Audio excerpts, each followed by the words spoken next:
आप रोज गंगा नहाने नहीं जा सकते, आप रोज सरयू का स्नान करने नहीं जा सकते, आप रोज छिपरा का स्नान करने नहीं जा सकते, आप रोज प्रतिदिन कहीं मंदाकिनी का स्नान करने नहीं जा सकते, तो हमारे हिंदू धर्म में रीति बना दी कि गले में तुलसी की माला पहन लो, रुद्राक्ष की माला पहन लो।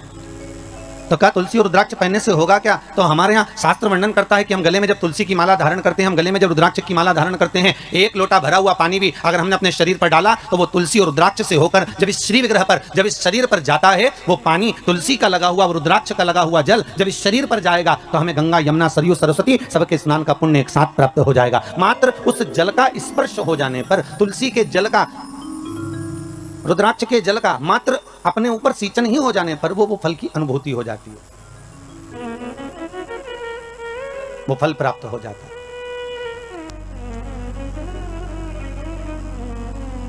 क्यों ना पहने? आप में से हम विचार करें, जितने लोग टीवी चैनल के माध्यम से कथा सुन रहे हैं, गले में अगर आपके तुलसी की माला है और आप प्रतिदिन स्नान करने के लिए भले वॉशरूम में जा रहे हैं और स्नान कर रहे हैं, एक लोटा पानी भी अगर आपके शरीर पर डल रहा है तो वो तुलसी से निकलकर इस शरीर पर जब जाता है तो गंगा, यमुना, सरस्वती के स्नान का पुण्य मिल जाता है। गले में अगर रुद्राक्ष की माला है, आप अगर स्नान करें और रुद्राक्ष का जल आपके शरीर पर जा रहा है तो उसका फल 1000 गुना प्राप्त हो जाता है, 1000 गुना फल। अरे कितना सुंदर भाव कहा है महाराज जी कि स्कंद पुराण में 16 मुखी तक रुद्राक्ष का वर्णन है, शिव महापुराण में 14 मुखी तक रुद्राक्ष का वर्णन। शिव महापुराण और स्कंद पुराण कहती है कि मात्र अगर रुद्राक्ष का जल ही, केवल एक रुद्राक्ष का, अगर असली रुद्राक्ष अगर आपके पास में है और उसको पानी में गलाया गया है और उसका जल ही अगर हम आचमन कर लिया तो उससे भी हजारों रोग हमारे समाप्त हो जाते हैं। मात्र रुद्राक्ष का जल का आचमन ही कर लेने पर वो औषधि का कार्य भी कर जाता है, वो आनंद की अनुभूति भी कर जाता है।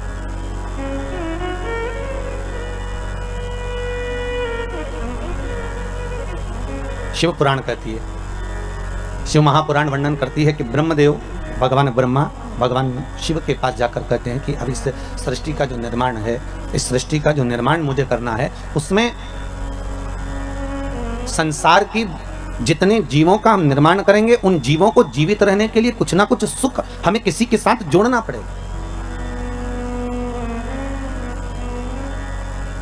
और जब तक हम इन सुख को जोड़ेंगे नहीं तब तक वो जीवित नहीं। जैसे मछली को बनाया तो सबसे पहले जल से पूछा गया, हे जल नारायण आप बताओ, हम मछली बना रहे हैं, आप इसको साथ दोगे? आपको जीवित रखना पड़ेगा इसको। तो जल ने कहा क्यों नहीं, अगर ये मछली जब तक पानी में रहेगी, जब तक जल के अंदर रहेगी, तब तक ये मछली जीवित रहेगी।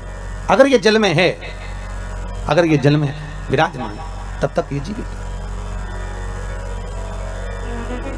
बस इससे निवेदन केवल इतना है कि ये मछली जल से दूर ना जाए। मेरा संग अगर इसके पास में है, मेरा साथ अगर इससे जुड़ा हुआ है, तो ये फिर मरने वाली नहीं है, ये पक्का। ठीक है, मछली से कहा आपको जल के अंदर रहना पड़ेगा, जल का संग मत छोड़ना, तो आप जीवित रहोगी। मछली ने कहा ठीक। फिर वृक्षों को देखा, क्योंकि 84 लाख योनियों में 20 लाख योनि तो ये वृक्ष पेड़ पौधों की है।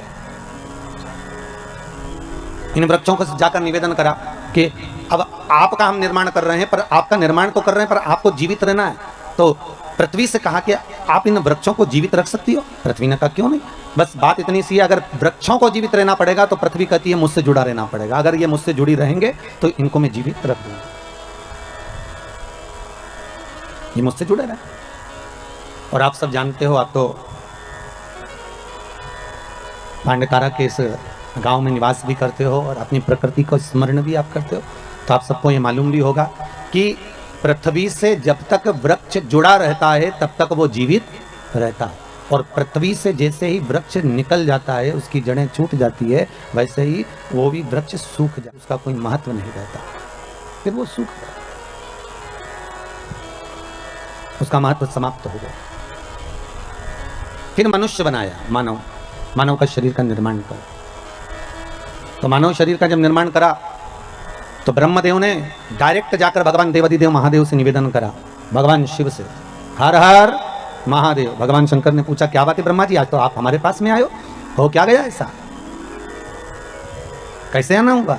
ब्रह्मा जी कहते हैं महाराज जी बस आने का कारण केवल इतना सा है कि अब हम मनुष्य का निर्माण कर रहे हैं, मानव शरीर का निर्माण कर रहे हैं, तो मानव शरीर को जीवित अगर रहना है, मानव शरीर को अगर मनुष्य शरीर को बनाए रखना है तो उसके निर्माण में आपकी जरूरत है। शंकर जी ने पूछा वो कैसे? शिव जी से ब्रह्मा जी ने कहा कि संसार को अगर श्वास प्रदान करने वाला है, संसार को अगर दुख का नाश करने वाला है, संसार को अगर जीवित रखने वाला है, संसार को अगर मनुष्य देह को स्थिर रखने वाला है तो वो देव महादेव है, वो शंकर है। तो आपसे निवेदन केवल इतना है कि हम मनुष्य का जब निर्माण करें तो हमारा भोलेनाथ, हमारा शंभु, हमारा शंकर, हमारा देवाधिदेव महादेव इनको जीवित रखने में संग प्रदान कर दे।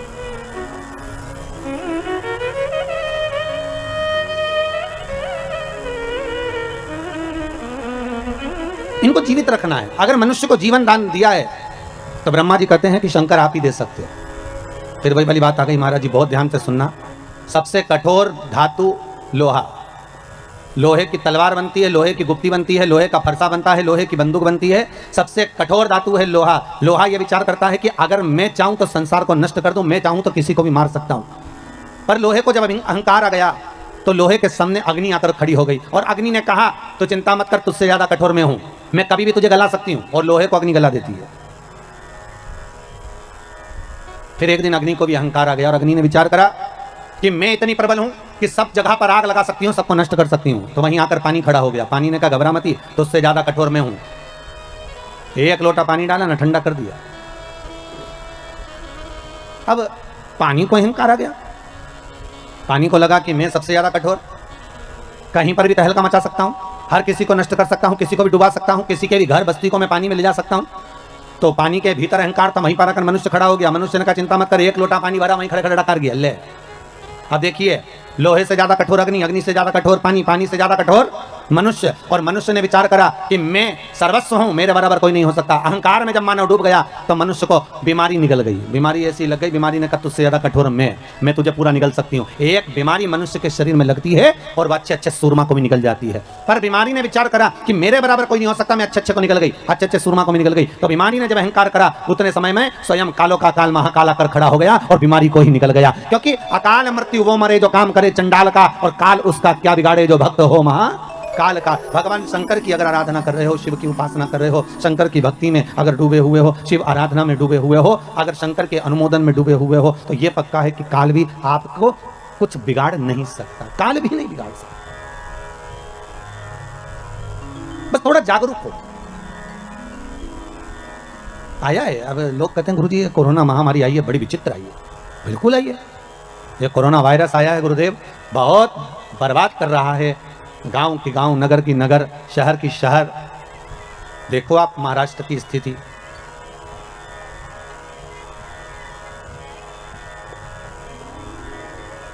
मध्य प्रदेश क्या, यूपी क्या, हरियाणा क्या, पंजाब क्या, बंगाल क्या, असम क्या, गुजरात क्या, स्थिति देखिए कितनी विचित्र, इतनी कोरोना महामारी फैली हुई है गुरुदेव। भय सा लगने लगा है, ऐसा लग रहा है कि ये मौत का एक जाल बिछा दिया गया है। पर शंकर की कथा कर रही है जैसे तुलसीदास जी महाराज ने चौपाई लिखी कि सिया राम मैं सब जग जानी, करो प्रणाम जोर जुग पानी। और तुलसीदास जी एक जगह जाने लगे, एक छोटा सा बच्चा दौड़ कर आया और दौड़ कर आकर कहता बाबा उधर मत जाना, बिल्कुल मत जाना उधर। तो तुलसीदास जी ने पूछा क्यों? बाबा उधर से एक बेल आ रहा है और वो आपको मार देगा, उधर मत जाना। छोटा बच्चा दौड़ कर आकर कहता है बाबा उधर मत जाइए, बाबा उधर मत पहुंचे।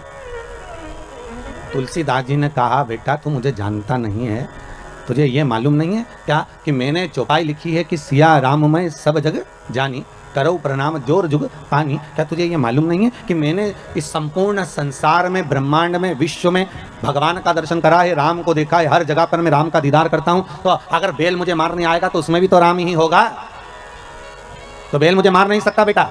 और बच्चे को समझाकर तुलसीदास जी आगे बढ़ गए। सामने से बेल आया, तुलसीदास जी को सींग पर उठाया, पटक दिया, पांव से रोंदा चले गया। तुलसीदास जी दौड़ते हुए आए, घाट पर बैठकर उन्होंने कलम उठाई और चौपाई काटने लगे। जैसे ही चौपाई काटने लगे तो हनुमान जी सामने आकर खड़े हो गए। हनुमान जी ने पूछा तुलसीदास क्या कर रहे हो? तुलसीदास जी बोले रामायण की चौपाई काट रहा हूं। कौन सी?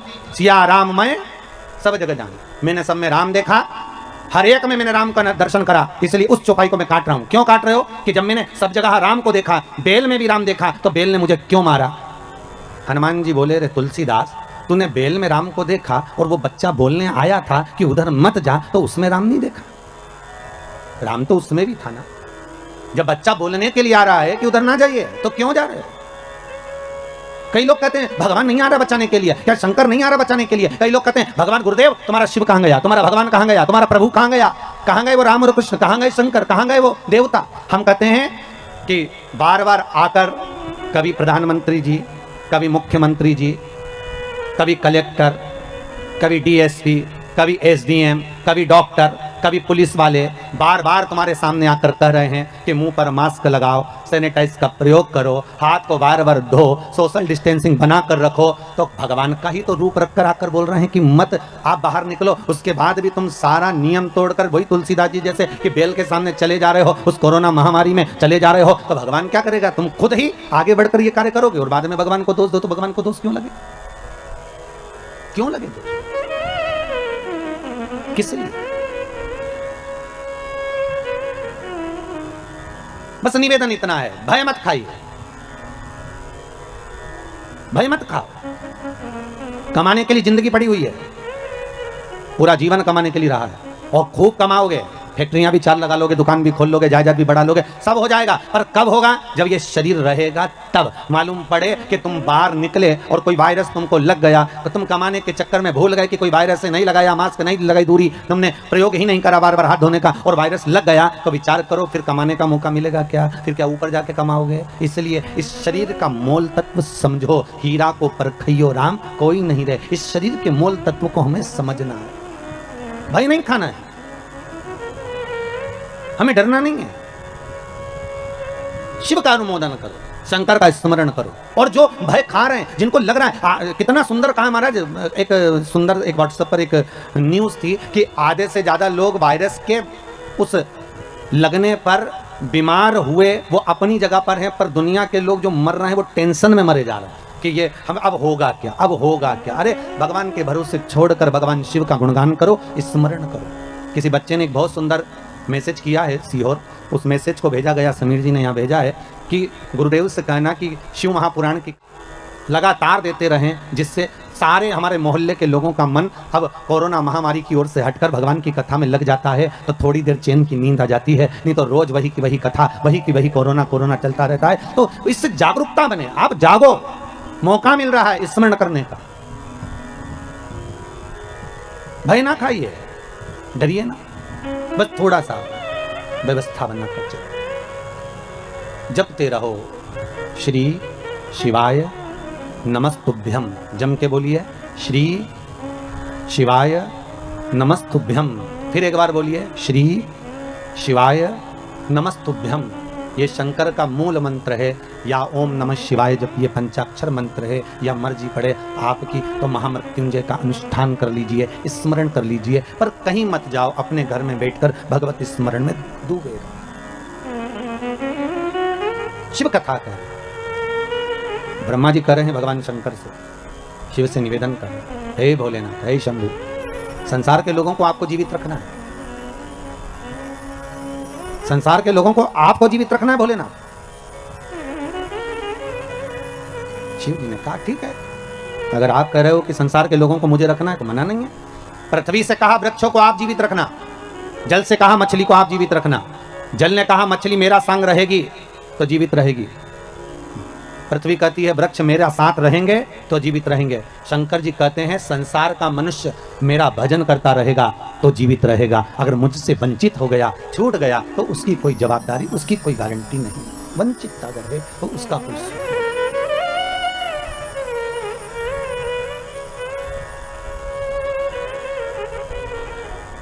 शिव स्मरण करें, शिव का अनुमोदन करें। भगवान शिव कह रहे हैं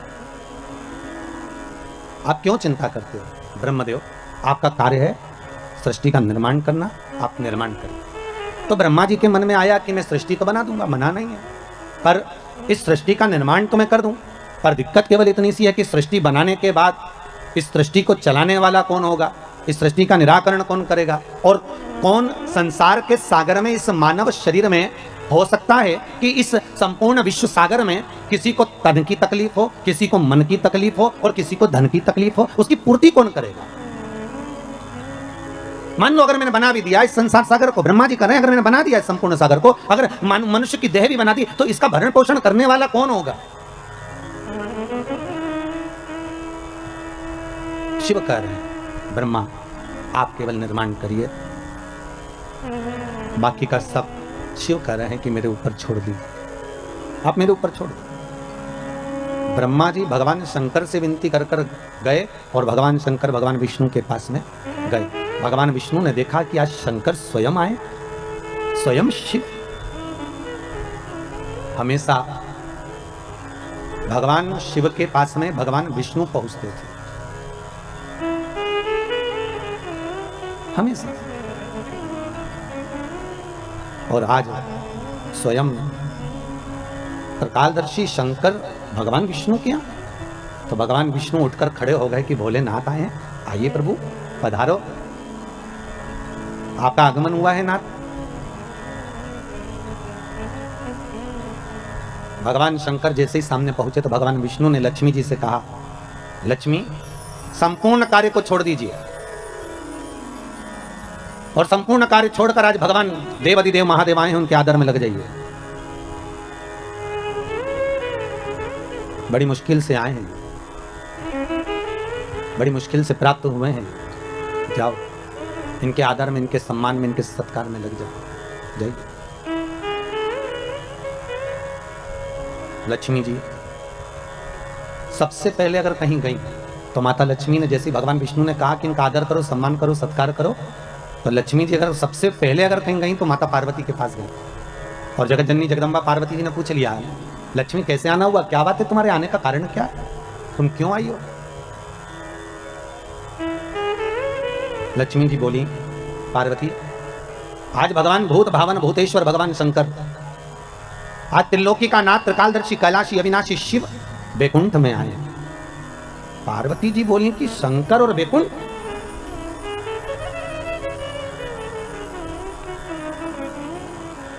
क्या चाहती हो? लक्ष्मी जी बोली, बस चाहना क्या है, आपसे निवेदन केवल इतना है कि आप ऐसा कोई उपाय बता दो जिससे शंकर जी प्रसन्न हो जाएं, और मैं उनका आदर करना चाहती हूँ, सम्मान करना चाहती हूँ, सत्कार करना चाहती हूँ, शंकर को रिझाऊं कैसे मैं, बस इतना बता दो और कुछ नहीं। मैं भूत भावन भूतेश्वर को रिझाऊं कैसे, मैं शंकर जी को मनाऊं कैसे, बस इतना बता। पार्वती जी के मुख से निकल गया कि एक लोटा पानी भर लो और शंकर जी पे उंडेल दो, शिव जी पे चढ़ा दो, बस शंकर तो राजी हो जाएंगे, इससे ज्यादा शंकर को चाहिए क्या? अब लक्ष्मी जी ने बड़े मन से पार्वती से कहा कि शंकर को पानी तो चढ़ा दूंगी मैं, पर एक निवेदन करूं मैं कि शिव को कौन सा जल प्रिय लगता है, हम शंकर को कौन सा जल चढ़ाने की शंकर प्रसन्न हो जाए। पार्वती तुम्हारे घर में अगर कोई अच्छा जल रखा हो ना तो एक पात्र भरकर हमको दे दीजिए, तो हम शिव जी को चढ़ा देंगे। और शिव महापुराण की कथा बार बार कहती है कि मंदिर जाओ तो मंदिर का लोटा उठाकर मंदिर का ही पानी भरकर मंदिर के ही शंकर को मत चढ़ाओ। शिव महापुराण कहती है अगर शंकर को जल चढ़ाना है तो अपने घर का जल लेकर। किसके घर का जल? अपने घर का, दूसरी जगह का नहीं। आपके द्वारा लाया गया, आपके द्वारा लेकर गया हुआ जल।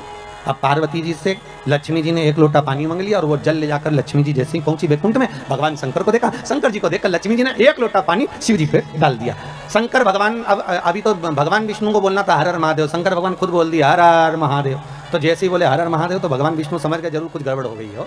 तो भगवान विष्णु ने पूछ लिया भोलेनाथ जी से, प्रभु क्या बात है, आप हर हर महादेव बोल दिए। शंकर भगवान बोले बात कि बताओ पानी भी हमारे घर का लेके आइए, चढ़ा रही है वो पानी भी हमारे घर का।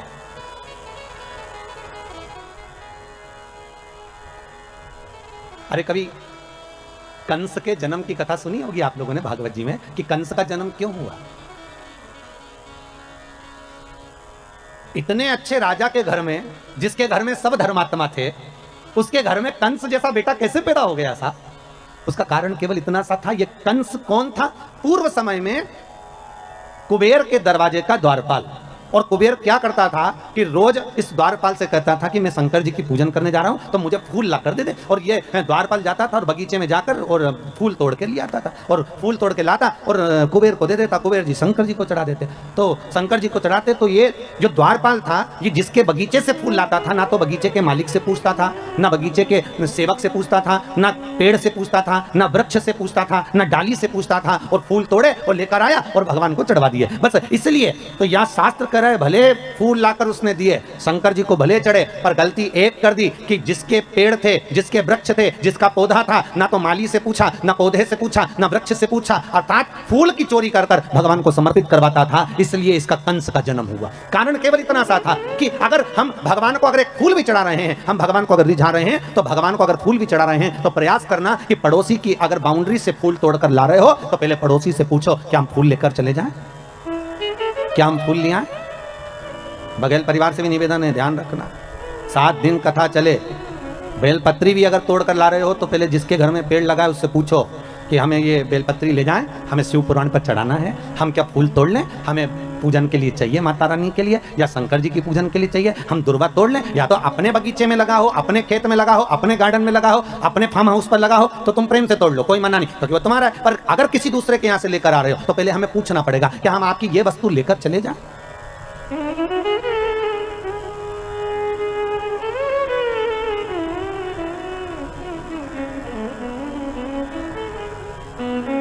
उससे पूछना पड़ेगा। अब ऐसे तो एक माताजी की चप्पल खो गई और माताजी ने कहा गुरुजी हम तो तुम्हारी कथा सुनने आए थे और हमारी चप्पल चोरी चली गई। मैंने कहा अच्छा है, भगवान ने कृपा कर दी, तेरे वैसे ही समय बेकार चल रहा था, तेरा शनि राहु केतु दूसरा ले गया, अच्छा हुआ, भगवान ने बड़ी कृपा करी तेरे ऊपर। फिर तुम कैसे गई? भाव हम दूसरे की ले गए। मैंने कहा हे भगवान, खुद का शनि गया था, दूसरे का केतु पकड़ लाई। अब लाभ क्या हुआ ये बताओ, अच्छा सुख की अनुभूति क्या हुई है?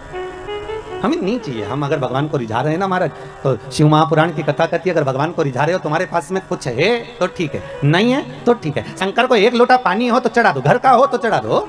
अगर पानी भी नहीं है तो शिव को रिझाने के लिए 3 बार ताली बजा दो, चल जाएगा। इतना भी नहीं है तो बेलपत्र चढ़ा दो, बेलपत्र भी नहीं है तो शंकर पे चढ़ी हुई बेलपत्र उठाकर धोकर वापिस शंकर को चढ़ा दो, और बेलपत्री भी नहीं है तो शंकर को प्रणाम कर लो। इतना भी नहीं कर सकते कि मंदिर के अंदर भी नहीं जा सकते तो मंदिर के दरवाजे को प्रणाम कर लो, मंदिर के दरवाजे को भी प्रणाम नहीं कर सकते तो मंदिर के शिखर को प्रणाम कर लो। शिखर दर्शनम सर्व पाप नाशनम, बस इतना भी कर लिया और ये भी नहीं कर सकते तो शिव महापुराण की कथा कहती है भूल से भी शंकर के मंदिर के सामने से निकल कर चले जाओ तो भी शंकर करुणा कर देता है, तो भी शिव कृपा कर देता है। मात्र निकल कर जाने पर भी शिव की करुणा, शिव की कृपा हो जाती है। मात्र उसके दरवाजे के सम्मुख से निकल कर चलेगा वही सुख हो गया। शिव की कथा कहती है शंकर को जो तुम्हारे पास में है, शिव को उस वस्तु से रिझाने का प्रयास करो। शंकर को बाहर से कुछ लाकर देने की जरूरत नहीं है। करो मंत्र जाप, करो नाम जाप। अरे भाई,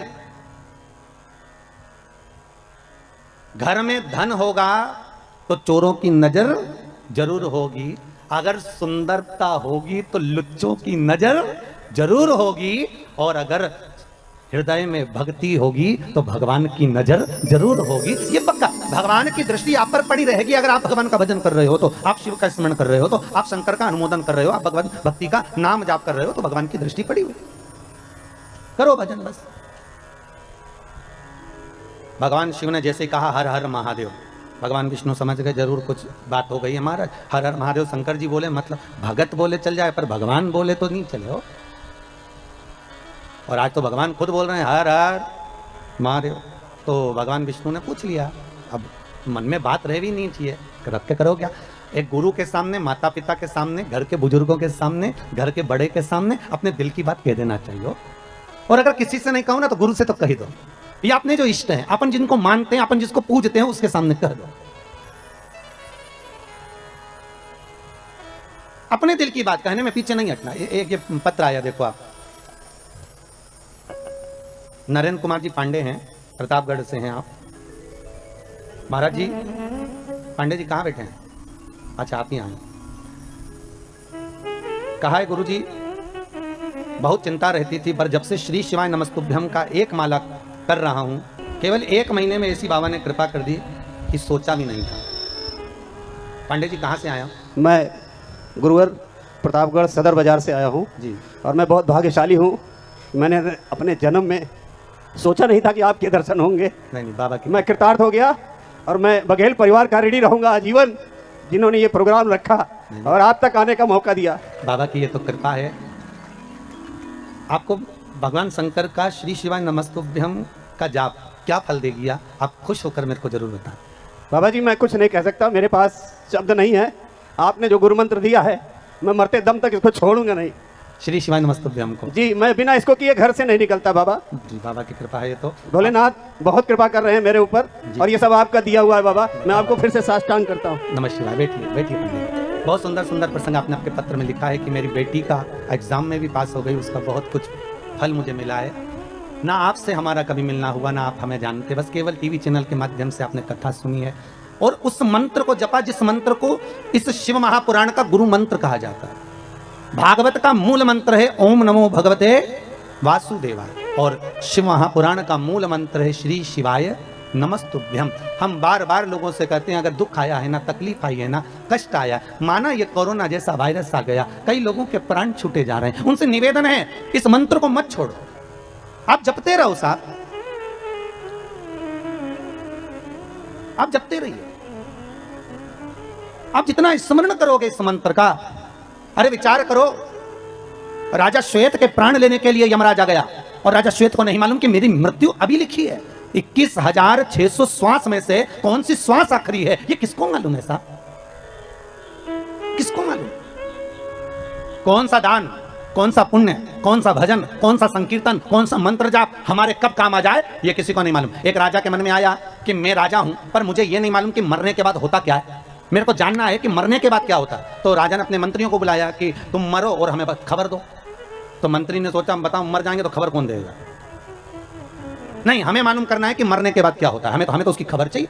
अब नगर में एक बहुत कंजूस व्यक्ति रहता था, उसने सोचा पैसा खूब मिलेगा, राजा बोल रहा है मुंह मांगा धन दिया जाएगा जो ये बता दे कि कब्र के अंदर मरने के बाद क्या होता है, अंदर कब्र के अंदर मरने के बाद क्या होता है। तो उस कंजूस ने सोचा एक काम करते हैं, पैसे के चक्कर में पैसा तो मिल जाएगा ना, एक काम करते राजा से कह देते हैं कि मुझे कब्र में दफना दो, जैसे एक मुर्दे को लेकर जाते हैं वैसा मुझे लेकर जाओ और कब्र के अंदर मुझे दबा। ठीक है, फिर मैं आपको 7-8 दिन बाद बता दूंगा कि अंदर हुआ क्या, बस थोड़ी सी सरंग छोड़ देना, उसमें से हवा अंदर आती रहे, मैं फिर 10 दिन बाद बता दूँ। ठीक, राजा ने कहा कर दो। कंजूस ने सोचा मुंह मांगा धन मिलेगा। इतने में कंजूस जैसे ही जाने लगा तो एक व्यक्ति उसके सामने कटोरा लेकर खड़ा हो गया, भैया कुछ दे दे, भूख लगी है भैया कुछ दे दे। अब ये कंजूस तो कंजूस, अठन्नी नहीं दे किसी को, इतना बड़ा कंजूस।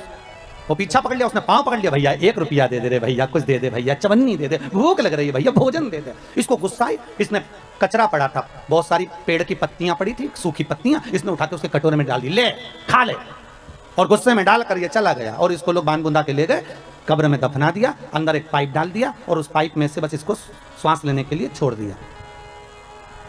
अब सब छोड़ छुड़ा के इसको दबा के चले गए। अब दबा के चले गए, एक दिन तो निकल गया, दूसरे दिन जो पाइप दिया था उसमें सांप घुसने लगा। अब जैसे सांप घुसने लगा बापड़े के प्राण छूटने लगे। भगवान पैसे के चक्कर में अच्छे मारे दादा, हम मर जाएंगे तो राजा को बताने कैसे आएंगे, और बताएंगे नहीं तो रुपया कैसे मिलेगा। अब सांप अंदर घुसे, इसके प्राण छूटे। फिर सांप अंदर जाए, इसने देखा कि सांप अंदर क्यों नहीं आ पा रहा, तो इसने देखा कि कुछ कचरा सांप को रोक रहा है। सांप अंदर आ रहा और कचरा बीच में अड़ रहा, सांप फिर आ रहा, कचरा फिर अड़ रहा। 7 दिन तक ये देखता रहा कि वो कचरा सांप को अंदर नहीं आने दिया। 7 दिन बाद इसको निकाला गया, राजा के सामने खड़ा किया गया। राजा ने पूछा बताओ क्या होता है कब्र में मरने के बाद? तो उस कंजूस ने कहा बस यही होता है कि जो हमने दान किया होता है वो हमारे आड़े आकर खड़ा हो जाता है। मैंने कचरा दान दिया था तो सांप को कचरे ने ही रोक दिया है।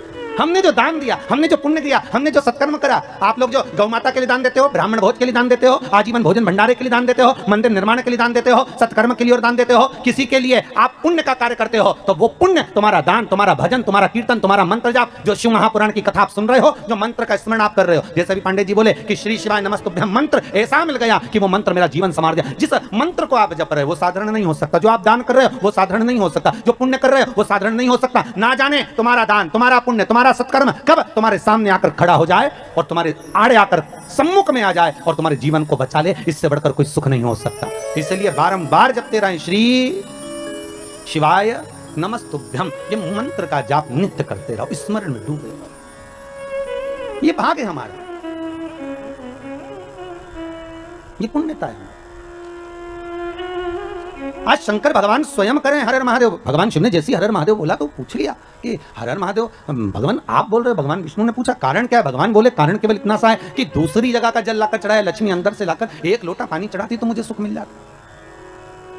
मुझे नहीं चाहिए भाई।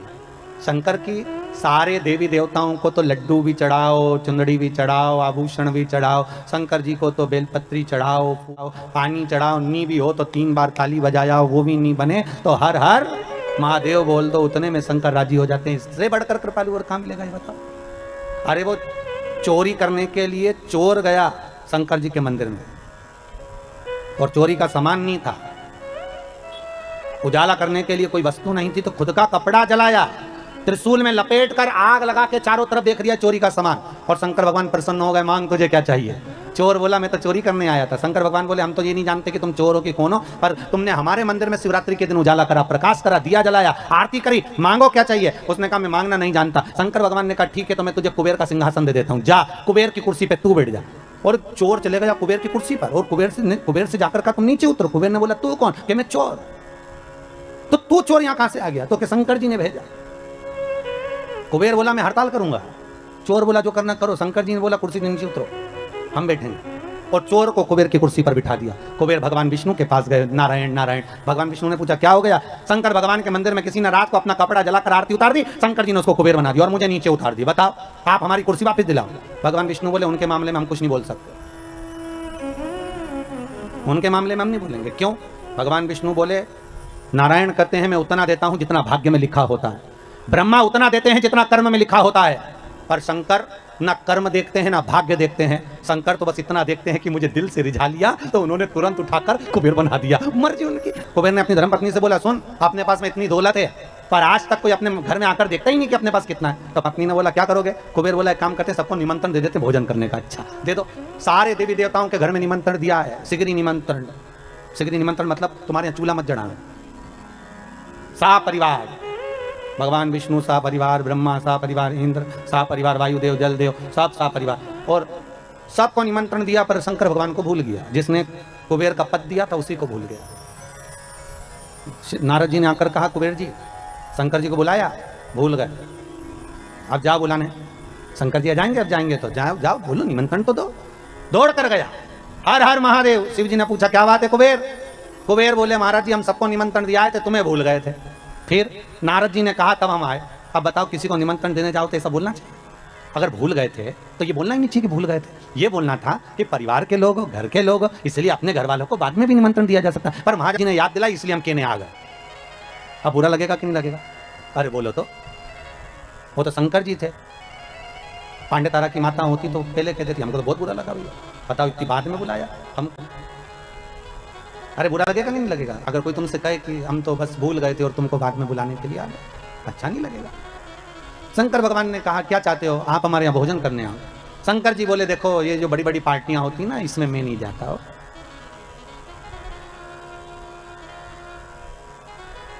आप में से कितने लोग हैं जिनके घर में शादी होती होगी तो शमशान में पत्रिका देने जाते होगे। अरे बोलो तो, कोई जाता है शमशान में पत्रिका देने के लिए? नहीं। शंकर जी बोले भैया इतनी बड़ी बड़ी पार्टियां मैं अटेंड नहीं करता, मैं इतने बड़े बड़े फंक्शन, तो तुम्हारे यहाँ हमारे यहाँ किसको भेजोगे? शंकर भगवान बोले एक काम करेंगे गणेश जी को भेज देंगे। इतने में कुबेर बोला इतना सा गणेश क्या खाएगा? शंकर जी ने मन में सोचा खाएगा तो तुझे ही मालूम पड़ जाएगा, अभी तूने देखा क्या। इतना सा गणेश हमारे यहाँ क्या खाएगा? फिर भी अब आप बोल रहे हो तो भेज देना, ठीक है हो कोई बात नहीं। इतने में कार्तिकेय ने जाकर माता पार्वती जी से कह दिया माँ पिताजी ने बताओ भोजन करने के लिए गणेश जी को भेज रहे हैं, घर का बड़ा बेटा मैं हूं तो मुझे भेजना चाहिए ना। पार्वती जी ने शिव जी से पूछा आपने कार्तिक को क्यों नहीं भेजा? शंकर भगवान बोले पार्वती तू नहीं जानती कि किसको कहाँ भेजना। जब एक ही तारीख की 2-4 शादियां होती है तो किसको कहाँ भेजना है ये घर की अम्मा बोलती है कि बेटा वहाँ चले जाना, बड़ा छोरा वहाँ चले जाना, बड़ी बहू वहाँ चले जाना, छोटा बहू छोटा छोरा वहाँ चले जाना। तो वो घर की जो माँ होती है, पिता होता है ना, वो भेजते हैं। ठीक है, तो शंकर जी ने बोला मेरी मर्जी में क्यों भेज रहा हूँ। जैसे ही गणेश जी आए शंकर जी ने कहा गणेश हाँ पिताजी कुबेर के यहाँ भोजन करने जाना है। गणेश जी बोले मुझे मालूम था इसलिए 1 हफ्ते से कुछ नहीं खाया है, 1 हफ्ते से नहीं खाया। शंकर जी मन में सोचे औलाद तो हमारी है, जब जाने की कहीं खुशी होती है ना तो लोगों को भूख नहीं लगती है। गणेश जी ने भी छोड़ दिया था खाना, और जैसे ही शाम को 7 बजे निमंत्रण चालू होना था, गणेश जी पहुंच गए 4 बजे। कितनी बजे पहुंचे? 4 बजे। और जाते सी आवाज लगाए, कुबेर भैया, ओ कुबेर भैया। अब कुबेर जी तो नहीं आए, कुबेर जी की पत्नी आ गई। क्या बात है? गणेश जी बोले भोजन करने आए। अच्छा। कुबेर जी की पत्नी ने कुबेर जी से कहा कि गणेश जी भोजन करने आए, तो कुबेर जी बोले अभी काय को आके 4 बजे से 7 बजे भोजन है, क्या करेंगे अभी से? तो हमें नहीं मालूम, पर तुम वो अभी से आ गए। तो कुबेर जी बोले एक काम करो कि जितने लोग जिम के जाते जाए उनको जिमा दो और जाने दो, उनको खिलाओ और जाने दो, उनको खिला दो, खिला दिया जाए उनको। ठीक है। गणेश जी के लिए एक चौकी लगाई और चौकी पर श्री गणेश जी महाराज को बिठा दिया। चौकी पर गणेश जी को बिठाया, और जैसे ही चौकी पर गणेश जी को बिठाया, गणेश जी से कहा खाओ, थाली लाकर रख दी, भोजन करना प्रारंभ करो। अब गणेश जी ने करना प्रारंभ किया तो गणेश जी कुबेर जी से पूछे, भैया खाएं? हाँ खाइए। भाभी जी खाएं? हाँ हाँ खाइए। और गणेश जी ने जो खाना चालू करा, 33 कोटि देवताओं का भोजन 15 मिनट में निपटा गया। 15 मिनट सब खा गए सारा। कुबेर जी की पत्नी दौड़ते हुए कुबेर जी के पास पहुंची। प्रभु प्रभु, कुबेर जी ने पूछा क्या हुआ? गणेश जी को क्या हुआ? नहीं, वो उसको कुछ नहीं होने वाला, वो तो खाने में लगा है। भोजन सब समाप्त हो गया, सूखा सामान रखिया। कुबेर के भंडार में जितना भंडार भरा था सारा के सारा ले जा के रख दिया, सब खा गया। 20 मिनट में तो सब समाप्त। और आवाज लगा के बोल रहे, भाभी ले आओ। भाभी मन में सोचे चूल्हा में जा काला, अब लाए तो क्या लाए, कितना खिलाए? चूल्हे पे बना बना कर थक गए, पर खाना बंद नहीं कर रहा। बड़ी आफत हो। भाभी ले आओ। भाभी दौड़ कर गई कुबेर जी के पास। कुबेर जी ने पूछा क्यों क्यों घबरा क्यों रही है, हुआ क्या ये तो बता। बस वो मांग रहा है, सब समाप्त हो गया। देव ऋषि नारद आकर बोले, श्रीमन नारायण क्या हो गया? नारद जी जैसे ही बोले तो कुबेर जी बोले, तुम्हारे कारण हुआ है, हम जा ही नहीं रहे थे निमंत्रण देने, और निमंत्रण देने चले गए तो उन्होंने अपने बेटे को भेज दिया, और बेटा खाने में ऐसा जुटा है उठने का नाम ही नहीं ले रहा। इतने में नारद जी बोले, पिताजी के पास वापस चले जा। शंकर जी के पास कुबेर जी जाकर बोले, प्रभु सब खा गया वो गणेश, सब खा गया, कृपा कर दो। शंकर भगवान ने एक दुर्वा तोड़ी और दुर्वा तोड़कर तुरंत कुबेर जी को दी, और कुबेर जी को देकर कहा ये गणेश जी को दे देना, ठीक है ले जा। अब कुबेर जी ने मन में सोचा खाया इतना सारा है तो एक दुबा से क्या होगा। कुबेर जी और दुबा तोड़ लिया तो दुबा का बंडल बना के ले गए और गणेश जी को दिया, और गणेश जी से कहा लो, पिताजी ने भेजा। और जैसे ही गणेश जी ने दुबा ली और मुख में सूंड में रखी, और रखने के बाद गणेश जी खड़े होकर पेट पे हाथ फेर के बोले, कल का टाइम और बता दो। कुबेर जी हाथ जोड़कर बोले, जब तक कोई बुलाए नहीं तो जाना ही मत। उस दिन से गणेश जी का नियम है कि गणेश जी को लोग विराजमान भी करते हैं और गणेश जी को लोग विसर्जन भी करते हैं। विराजमान भी कर रहे हैं और विसर्जन भी। अहंकार आ जाता है व्यक्ति को, कभी कभी अभिमत्ता चरम तक पहुंच जाता है। सब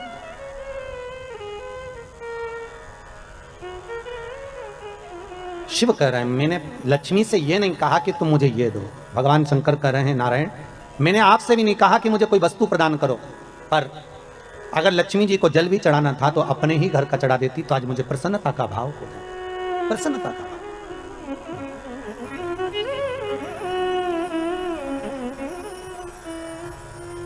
ब्रह्मदेव के कहने पर भगवान शंकर भगवान विष्णु के यहाँ गए। भगवान विष्णु ने आदर सत्कार करा। भगवान शंकर से पूछा, भोलेनाथ कैसे आना हुआ है? शिव जी कहते हैं, नारायण आने का कारण केवल इतना सा है कि संसार सागर में जब मनुष्य का जन्म होगा, मानव शरीर जब मिलेगा, उस मानव शरीर को अगर मान लो उसने भजन किया ना किया, उसने कीर्तन किया ना किया, उसने मंत्र जाप किया ना किया, उसने स्मरण किया ना किया, तो ऐसा कुछ करा जाए कि उस मनुष्य शरीर से आप रूप ही भगवत का भजन हो जाए, शिव नाम का स्मरण हो जाए, भगवान की भक्ति का प्रतिबिंब स्फुटित हो जाए, कुछ ऐसा किया जाए। ठीक है। तो भगवान बोले क्या कर सकते? तो भगवान विष्णु ने भगवान शिव से कहा, प्रभु ये जो 21,600 श्वास मनुष्य के शरीर से निकलेगी ना, इस श्वास के अंदर आपसे निवेदन, आप इसमें समाहित हो जाए, बस इतना सा निवेदन, आप इसमें बस जाए, आप इसमें समा जाए। बहुत ध्यान देना, जब तक श्वास है तब तक शरीर है। जैसे ही श्वास समाप्त हो गई, शरीर नहीं रहेगा, शव बन जाएगा। क्या बन गया? शव। शरीर समाप्त।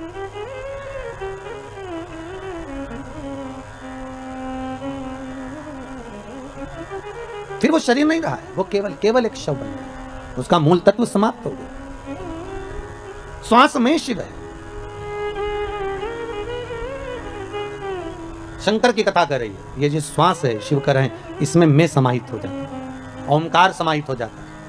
इसलिए बार बार आपको फिर निवेदन कर रहे हैं कि देखिए, परमात्मा को हर बार धन्यवाद देना ना भूले, हर क्षण में, हर पल में उस परमात्मा को धन्यवाद देते रहो। जरा अखबारों को, टीवियों को खोल कर देखिए, कई जगह आपको मिलेगा कि वहाँ ऑक्सीजन कम पड़ गई, ऑक्सीजन की टंकी कम पड़ गई। जरा विचार करो, एक मरीज को ऑक्सीजन की एक टंकी खत्म हो जाती है, समाप्त हो जाती है, तो पूरा परिवार हॉस्पिटल में खिन्न भिन्न हो जाता है।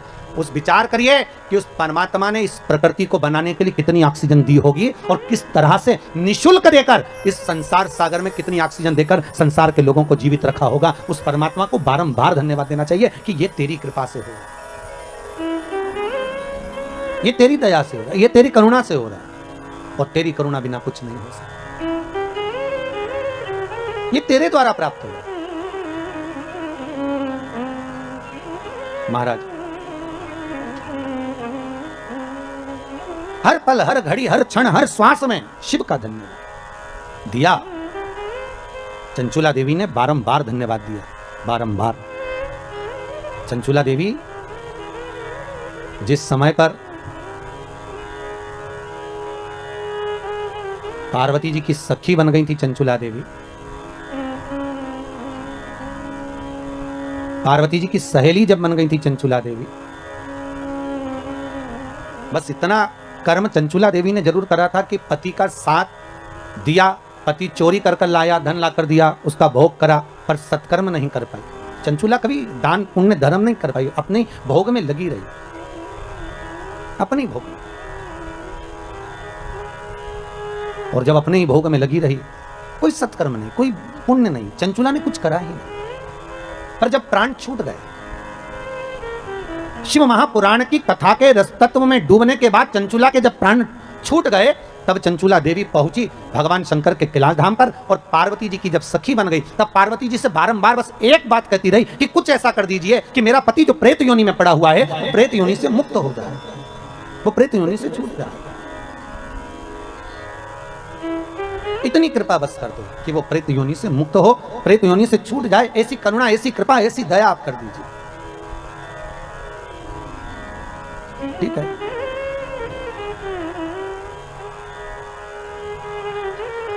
माता पार्वती जी ने चंचुला देवी से कहा था कि तुम जाओ और जाकर देवऋषि नारद से कहो कि हमको हमारे पति के मोक्ष हेतु, उद्धार हेतु शिव महापुराण की कथा श्रवण करा दो, शंकर की कथा। देवऋषि नारद ने मना कर दिया था कि मैं शिव महापुराण की कथा नहीं सुना सकता, क्योंकि मुझे श्राप लगा है, मैं एक जगह बैठ नहीं सकता, कथा मेरा मित्र सुनाएगा, तुम रुको। आप लोग यदि कभी साउथ में गए हो, दक्षिण में, तो दरवाजे पर, शंकर जी के मंदिर के दरवाजे पर दो मूर्ति आपको नजर आएगी, एक देवऋषि नारद की, एक तुमरुका जी की। जैसे क्या हस्तिनापुर में जगह नहीं थी युद्ध लड़ने के लिए? थी। और भगवान कृष्ण विचार करते हैं कि युद्ध के लिए भूमि वो होना चाहिए जिस भूमि पर एक दूसरे को मारने और काटने के लिए तैयार खड़े हों। कोई कोई जगह ऐसी होती है जहां पर भगवान का भजन होता है, कोई कोई किराए का घर भी ऐसा होता है जिस घर में बैठकर भगवान का भजन करने का आनंद आता है, कोई कोई घर ऐसा होता है जिसमें भगवान की भक्ति का आनंद आता है, कोई कोई घर ऐसा होता है जहां कथा का आनंद आता है, कोई कोई जगह ऐसी होती है जहां पर भगवत चर्चा का आनंद आता है, और कोई कोई जगह ऐसी होती है कि 2 मिनट माला पकड़ के बैठो और क्लेश मच जाता है। थोड़ी देर कटोरी पड़ी, उसके पीछे विवाद, पानी गिर गया उसके पीछे विवाद, जरा जरा सी बात में विवाद और विवाद चालू हो जाता है, बीमारियां चालू हो जाती है, रोग चालू हो जाता है। तो समझ लेना चाहिए इस भूमि का दोष है। श्रवण कुमार अपने माता पिता को लेकर कंधे पर कांवड़ में रखकर तीर्थ कराने चले, कंधे पर माता पिता को लेकर श्रवण कुमार तीर्थ कराने जा रहे हैं अपने माता पिता को लेकर, और माता पिता से हरी चर्चा करते करते गए, और आगे जाकर श्रवण कुमार ने अपने माँ बाप को छकड़े में बिठाया और उठाकर खड़ा कर दिया, और अपने माँ बाप से बोले, अंधे हो गए हो, पांव नहीं टूट गए तुम्हारे, खड़े हो, पैदल चलो। कौन बोले? श्रवण कुमार। अपने माता पिता से करें कि आंखों से अंधे हो, पांव से थोड़ी ना, खड़े हो और पैदल चलो।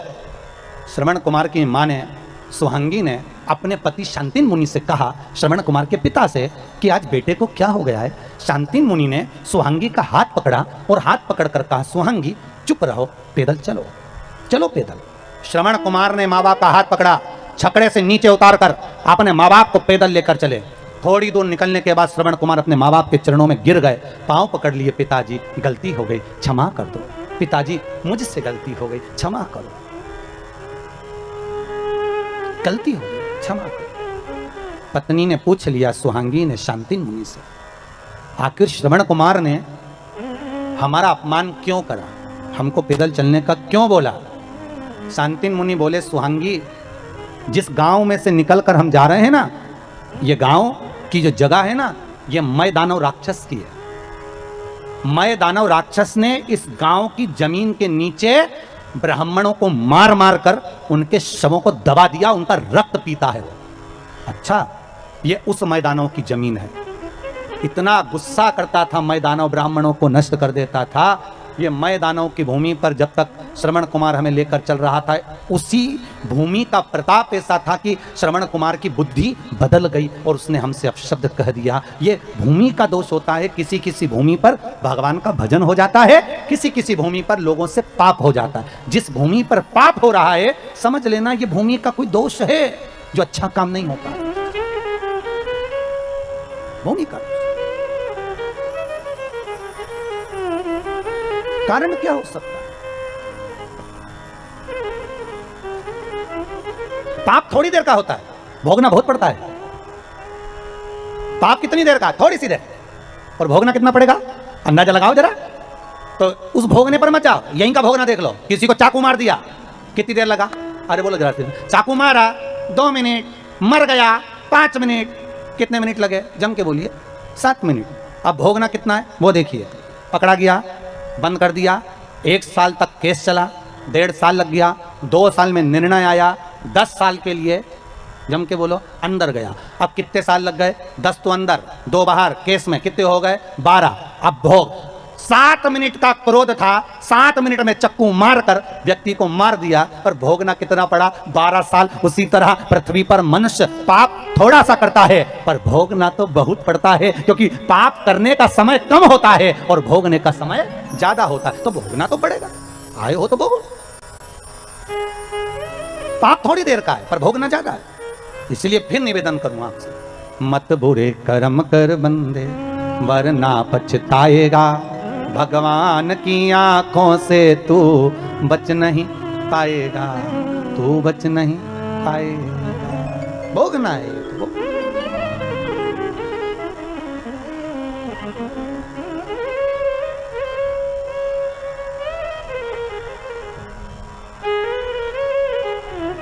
इसलिए भगवान से कहा करो, कभी कभी मौका मिल जाए और भगवान से कहने का जब समय मिले तो उससे निवेदन कर सकते कि हे प्रभु ऐसी कृपा करना कि शरीर से किसी को कष्ट ना,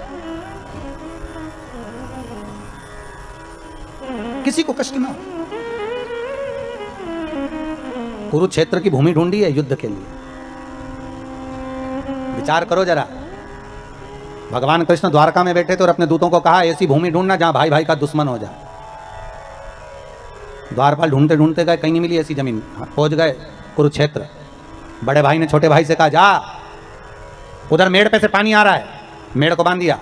छोटे भाई ने कहा भैया मेरे हाथ में सामान रखा है, तू चले जा, तू बांध दिया। बड़े भाई को क्रोध आ गया, उसने हल रखा था हाथ में, छोटे भाई के पेट में मार दिया। हल से खींचता हुआ छोटे भाई को ले जाकर मेड़ पे सुला दिया जहां से पानी को रोकना था। पानी तो रुक गया, भाई तड़प तड़प के मरता रहा। भगवान कृष्ण के दूतों ने जाकर कन्हैया से कह दिया हमने वाली भूमि देख ली जहां भाई भाई का दुश्मन है। कौन सी भूमि है? तो कहा कुरुक्षेत्र की भूमि। भगवान ने कहा युद्ध होगा तो वहीं होगा, नहीं तो भगवान चाहते तो प्रतापगढ़ में भी युद्ध करना नहीं आ सकते थे। दिक्कत क्या थी? हस्तिनापुर से तो जाना था, वहां गए तो उसकी जगह यहाँ आ जाते, प्रयागराज आ जाते, मथुरा पहुंच जाते। भगवान चाहते तो जहां जाकर युद्ध लड़ा देते, पर उन्होंने कुरुक्षेत्र की भूमि को ढूंढा। क्यों? उस भूमि पर युद्ध कराना, क्योंकि वहां भाई भाई का दुश्मन बन सकता है। केवल वही भूमि एक ऐसी है जहां पर भगवान कहते हैं कि मैं युद्ध करा सकता हूं, वो भूमि को ढूंढा। और उस भूमि का दूसरा फल क्या था? कुरुक्षेत्र की भूमि पर राजा कुरु, जिसने शंकर भगवान की आराधना करी थी, और शिव जी ने प्रसन्न होकर कहा था मांग कुरु तुझे क्या चाहिए? राजा कुरु कहता है प्रभु बस मुझे वर दे दो कि इस भूमि पर जो मरेगा उसको स्वर्ग मिलेगा, आप वर दो। भगवान ने कहा कुरु तू और कुछ मांग ले, राजा कुरु ने शंकर जी से कहा नहीं नहीं प्रभु, आप तो बस इतना वर दे दो कि मेरे कुरुक्षेत्र में, मेरे क्षेत्र में, मेरी इस कुरु भूमि पर जहां पर कोई मरे उसको स्वर्ग मिले। तो भगवान कृष्ण को तो मालूम था कि शंकर जी ने वर दिया है, इस भूमि पर जितने मरेंगे बेचारे, अभी परिवार की लड़ाई में, कौरव और पांडवों की लड़ाई में ये दूसरे मरेंगे, और दूसरे मरेंगे तो इनका क्या फायदा होगा? जमीन मिलेगी तो पांडवों को, जमीन मिलेगी तो कौरवों को, ट्रैक्टर मिलेगा तो पांडवों को, ट्रैक्टर मिलेगा तो कौरवों को, मकान मिलेगा तो पांडवों को, राज मिलेगा तो पांडवों को। तो परिवार की लड़ाई में जो दूसरे मरेंगे इनका भी तो उद्धार होना चाहिए। तो भगवान ने मन में सोचा एक काम करो, कुरुक्षेत्र में युद्ध लड़ाओ। कुरुक्षेत्र में युद्ध लड़ाएंगे तो जितने मरेंगे इनको कम से कम स्वर्ग तो मिल जाएगा। तो भगवान ने ये चतुरता कर कुरुक्षेत्र में युद्ध लड़वाया कि मरे तो बेकुंठ।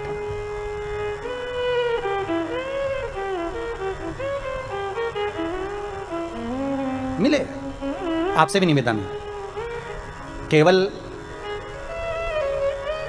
अपने लिए अच्छा ना सोचें। हमारा तो निवेदन है, रोज भगवान से निवेदन करें, तो भगवान से यही प्रार्थना करें, भगवान हे पूर्ण परमात्मा, विश्व बने धर्मात्मा, एक यही बस प्रार्थना, एक यही बस प्रार्थना, दुखी ना हो कोई आत्मा, हे पूर्ण परमात्मा, सुखी रहे सब आत्मा, हे पूर्ण परमात्मा। भगवान से प्रार्थना करो। नवरात्रि चल रहे हैं, आद्य शक्ति जगदम्बा की आराधना कर रहे हो तो माँ जगतजननी से निवेदन करो कि हे माँ, पूरे परिवार का कल्याण कर, और परिवार के साथ पूरे नगर का, पूरे देश का कल्याण कर। ऐसी कृपा करना, ऐसी करुणा।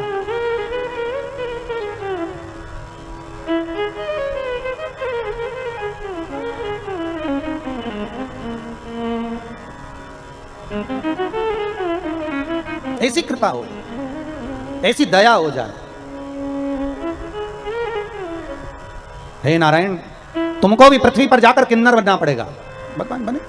द्वापर आया, कौरव और पांडवों का युद्ध हो रहा है। कुरुक्षेत्र की भूमि पर युद्ध मैदान में चंडी देवी आकर खड़ी हो गई, और चंडी ने कहा, ए कौरव और पांडव, युद्ध एक शर्त पर होगा, पहले मेरे लिए बलि चढ़ाओ। अपने अपने परिवार के एक एक व्यक्ति की बलि चाहिए। पांडव अपने भाइयों में से एक की बलि दे दे, और कौरव अपने भाइयों में से एक की बलि दे दे। कौरव तो खुश हो गए कि हम 100 में से एक बलि चढ़ गए, 99 बचेंगे। ये ले दे के 5, एक मर गए तो 4 ही बचेंगे। अब ये वही वाली बात आ गई ना, तेरा क्या होगा रे कालिया।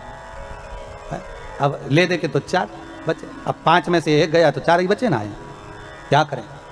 भगवान कृष्ण के पास खबर गई, कृष्ण के पास जैसी सूचना गई, भगवान कृष्ण ने अर्जुन को बुलाया। अर्जुन इधर आ। अर्जुन बोले, हाँ प्रभु, कल बलि चढ़ना है। अर्जुन याद कर, तू द्रौपदी को लेकर आया था। हाँ। फिर तेरी माता ने क्या कहा था कुंती ने? मेरी माता कुंती ने कहा था 5 बांट लो।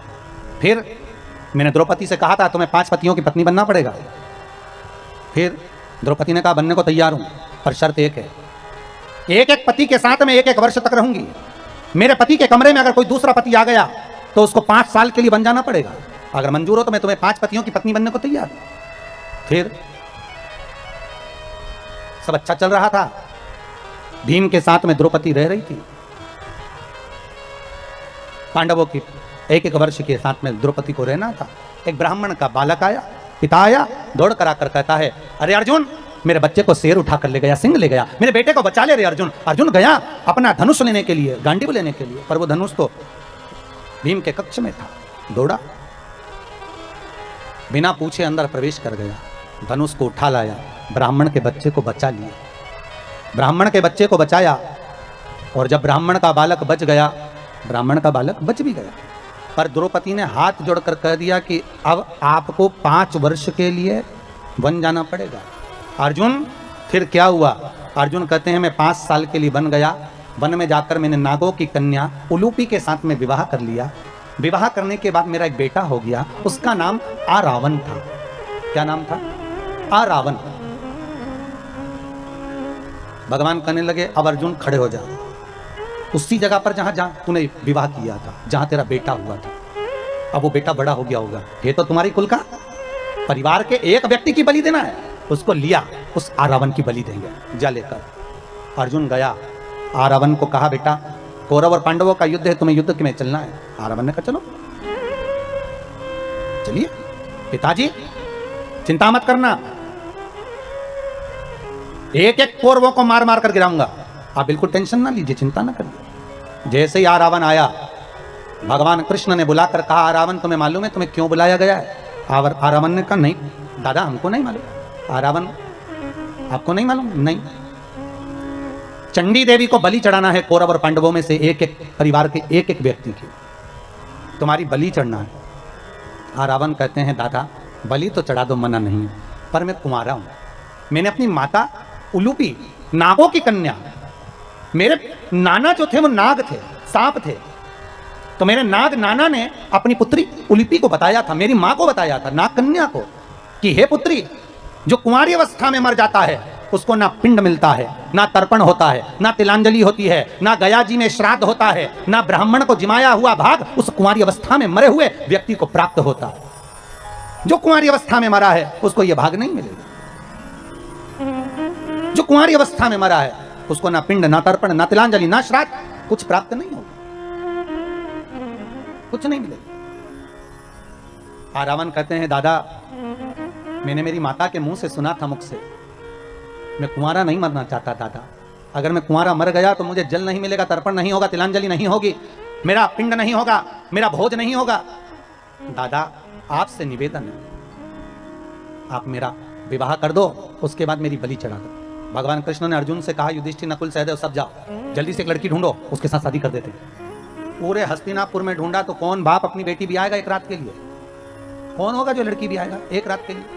किसी ने लड़की नहीं दी, किसी ने नहीं दी बेटी। भगवान को लगा अब क्या करा जाए। भगवान कृष्ण को याद आया कि शंकर भगवान ने कहा था कि हे नारायण तुम किन्नरों पर हंसे हो, इसलिए तुम्हारा एक जन्म किन्नर का होगा। भगवान ने कहा एक आज ही जन्म ले लेता हूं, और भगवान कृष्ण किन्नर बन गए। रावण के साथ रात्रि में शादी कर ली, फेरे डाल लिए, भांवर पढ़ ली, और शादी करने के बाद रात्रि को विवाह हो गया। सुबह रावण की बलि चढ़ गई। भगवान फूट फूट के रोने लगे। आज भी हिंदू धर्म में किन्नर गले में मंगलसूत्र पहनते, मांग भरते, चूड़ी पहनते, बिछुड़ी पहनते हैं।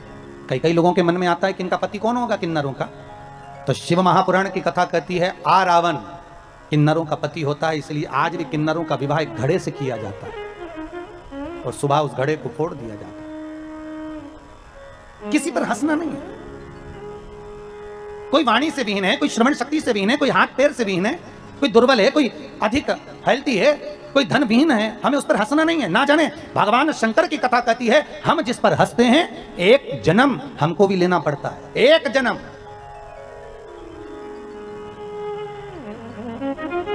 अरे ये कोरोना महामारी में देख लो जी, जब आपके आसपास में पिछले साल की कथा जरा निकाल कर देखिए, पिछले वर्ष को जरा निकाल कर देखो, जब कोरोना में कोई आसपास के मोहल्ले में कॉलोनी में जरा सा किसी को कोरोना होता था, एम्बुलेंस दौड़ कर आती थी, बहुत सारे लोग इकट्ठे होकर उसको लेकर जाते थे, और पूरे मोहल्ले के लोग देखकर हरे राम कुछ हंसते थे, कुछ मुस्कुराते थे, कोई विचार करते थे, देखो वो चले गया। कई लोगों ने कमेंट्स भी करे ऐसा कर्म किया होगा, ऐसा किया होगा, तो कई लोगों के मन में भाव आया। अब वही कोरोना पलट कर वापिस आ गया,